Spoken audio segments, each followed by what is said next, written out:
Start by opening the water tank lid. Next, add room temperature water to the water tank. The amount of water should match the amount of coffee you want to brew. Open the swing-out filter basket. Place the filter holder, filter, and filter ring in order. Close the swing-out filter basket. Open the bean hopper lid and add the coffee beans. Close the bean hopper lid. Now set the grind regulator. Turn it this way for a finer grind and the other way for a coarser grind.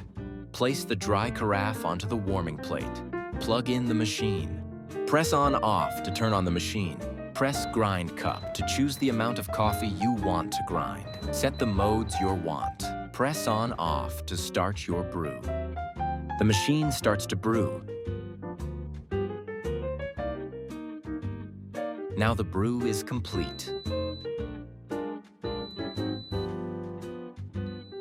The coffee machine will automatically keep your coffee warm for 120 minutes. To turn off the machine, press and hold on/off for at least 2 seconds.